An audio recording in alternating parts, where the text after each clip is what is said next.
Haleluya. Shalom saudara yang dikasih dalam Tuhan, umat Tuhan dimanapun Bapak Ibu Saudara berada. Hari ini kembali lagi saya menyapa setiap umat Tuhan melalui program Bible and Coffee. Saya rindu melalui program ini kita terus dikuatkan, kita terus diberkati, bahkan kita tetap terus diingatkan bahwa kasih setia Tuhan tidak pernah berkesudahan atas kehidupan kita. Dan saudara dikasih dalam Tuhan, bantu doa sehingga program ini tetap terus ada, sehingga melalui program ini banyak umat Tuhan dikuatkan, melalui program ini banyak umat Tuhan tetap terus semangat menghadapi pergumulan, dan melalui program ini banyak jiwa diselamatkan oleh kasih karunia dan anugerah Tuhan. Mari saudara yang dikasih dalam Tuhan dimanapun Bapak Ibu Saudara berada, kita akan kembali merenungkan firman Tuhan. Kita siapkan hati kita, kita berdoa, kita datang kepada Tuhan. Bapa, terima kasih, kami bersyukur buat kasih setia Tuhan, buat kebaikan Tuhan dalam kehidupan kami. Kami berterima kasih sebab kami tahu hidup kami ada dalam tangan Tuhan yang kuat. Tuhanlah yang memelihara hidup kami, Tuhanlah yang menolong kami, Tuhanlah yang memampukan kami untuk kami menjalani hari-hari hidup kami. Betul, dalam kami mengiring Tuhan tidak mudah, tapi satu hal yang kami percaya, Roh Kudus dianugerahkan atas kehidupan kami, menuntun kami, mengarahkan kami, mengingatkan kami akan seluruh janji-janji Tuhan atas hidup kami. Bapa, kami rindu mendengarkan firman-Mu. Roh Kudus sampaikan sesuatu bagi kami. Di dalam nama Tuhan Yesus Kristus kami berdoa. Haleluya.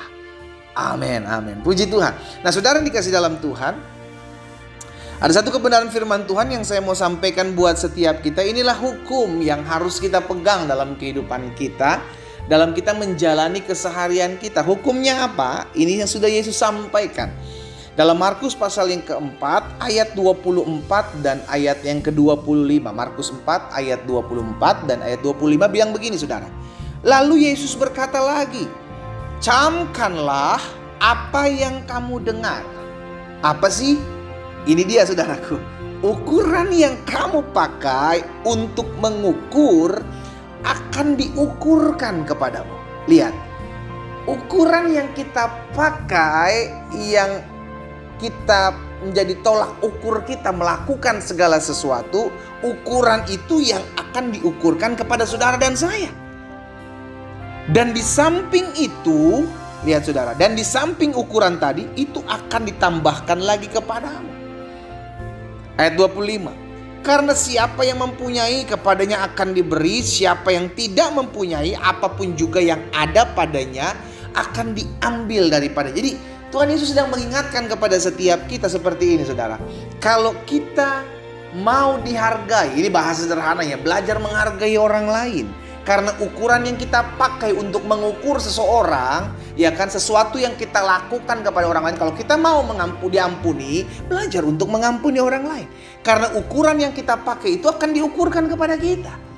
Iya kan, ada banyak orang mau menerima banyak berkat, tapi pelitnya luar biasa. Susah sekali untuk memberi. Kenapa? Karena maunya menerima. Sudah dikasih dalam Tuhan, udah ada hukumnya yang Yesus katakan. Ukuran yang kamu pakai untuk mengukur orang lain ke dalam hidupmu, ukuran itu akan dipakaikan kepadamu, bahkan akan ditambahkan kepadamu. Iya kan? Jadi akhirnya kita mengerti begini. Apapun juga, makanya kita kembali lagi apa yang diperkatakan oleh Tuhan Yesus dalam Matius pasal yang ke-7 ayat 12. Nah kita lihat ya saudara, Matius 7 ayat 12.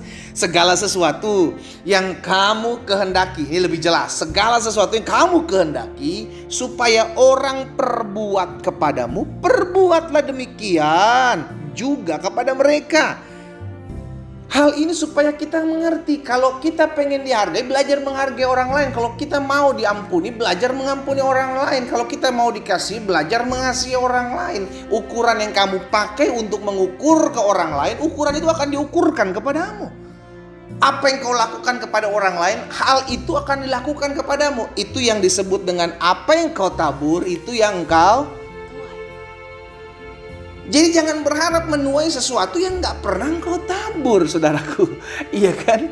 Ada orang yang berharap sesuatu tapi dia belum pernah buat itu kepada orang lain. Akhirnya kita mengerti bahwa hukum ini ada dalam kehidupan kita. Hukum ini ada dalam kehidupan. Bahkan sudah dikasih dalam Tuhan, suatu kali Yesus ditangkap di Taman Getsemani. Salah seorang muridnya, Petrus, mengeluarkan pedang. Saudara dikasih dalam Tuhan, dia mengeluarkan pedang, dia memutuskan telinga salah seorang prajurit. Yesus bilang apa? Woi, hebat Petrus, luar biasa, ajar semuanya. No, Yesus tahu rahasia ini.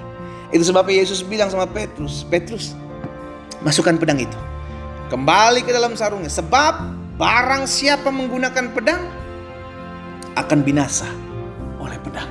Hukum itu ada. Hukum itu ada. Jadi makanya gini, selalu hati-hati dalam engkau melakukan segala sesuatu. Karena sekalipun tidak ada yang lihat, Bapa di surga melihatnya. Karena apa yang kita buat, sikap apa kita makan, saya selalu bilang begini, jangan mengecilkan orang, sekalipun mungkin dia lebih rendah di dalam hidupmu. Dia mungkin lebih rendah dalam perekonomiannya, mungkin dia lebih rendah dalam pendidikannya, mungkin dia lebih tidak terpandang dalam hidupmu, tapi ukuran yang kau pakai untuk mengukur itu akan diukurkan kepadamu. Hati-hati bos, hati-hati. Belajar untuk megang prinsip begini. Oh, saya nggak mau saya ngalamin hal ini. Ya jangan buat itu dalam hidupmu. Kalau engkau tidak mau mengalami apa yang kau buat dalam hidupmu, jangan pernah buat sesuatu yang tidak pernah mau engkau alami dalam kehidupan. Kalau engkau rindu untuk mengalami sesuatu, buat itu dulu kepada orang lain. Itu sudah ada hukumnya, sehingga akhirnya kita mengerti apapun juga yang kita mau orang lain lakukan kepada kita, kita lakukan dulu orang lain. Itu mencontohkan, akhirnya kita lihat apa yang kita tabur kita akan tuai. Yesus jelas kok bilang ukuran yang kamu pakai untuk mengukur. Lihat, kita pakai sesuatu, kita pakai hidup kita untuk mengukur sesuatu. Dalam arti gini, oh kita pandang enteng orang lain, tapi kita sendiri gak mau dianggap remeh, kita sendiri gak mau dianggap enteng. Jangan buat itu. Sederhananya beginilah, di dalam rumah tangga, suami mungkin kau lebih banyak menghasilkan uang, gajimu lebih besar dibandingkan istrimu, tapi bukan berarti dengan demikian kau bisa pandang enteng istrimu. Istrimu mungkin lebih bekerja keras di rumah, apalagi zaman sekarang anak-anak sekolah online, gak gampang menangani anak-anak sekolah online, saudara, iya kan? Dan saudara dikasih dalam Tuhan, kita harus belajar mengenai demikian pula istri-istri. Mungkin istri-istri engkau lebih besar gajimu saat ini, pendapatanmu daripada suamimu, tapi bukan berarti engkau secara pendapatan bisa lebih tinggi lalu engkau bisa menginjak-injak suamimu. Come on, istri adalah seorang penolong. Iya kan? Kepala tetap suami, sekalipun gajimu lebih besar, bulananmu lebih besar, bukan berarti engkau bisa injak-injak suamimu. Jangan sampai apa yang kau buat kepada orang lain itu engkau akan alami. Jangan sampai. Karena itu pastikan, ingat selalu, tanamkan baik-baik hukum ini. Apapun yang kau kehendaki untuk orang lain lakukan kepadamu, belajar lakukan itu kepada orang lain. Kalau engkau tidak mau dihina, jangan menghina orang lain. Kalau engkau tidak mau dibully, jangan bully orang lain. Kalau engkau tidak mau diomongin di belakang, jangan ngomongin orang lain. Kalau engkau tidak mau diangkat-angkat kelemahan kekuranganmu, jangan angkat-angkat kelemahan kekurangan orang lain. Kalau engkau rindu diberkati, belajar untuk memberkati orang lain. Kita tundukkan kepala, kita datang kepada Tuhan. Bapa, terima kasih buat rahasia kebenaran firman-Mu yang mengingatkan kepada setiap kami bahwa apapun yang kami inginkan untuk orang lain lakukan kepada hidup kami, kami harus terlebih dahulu melakukan itu dalam keseharian kami. Sehingga kami tahu apa yang menjadi taburan kami, itulah yang kami tuai. Kami tahu apa yang kami buat kepada orang lain itu akan ditimpakan kepada kami.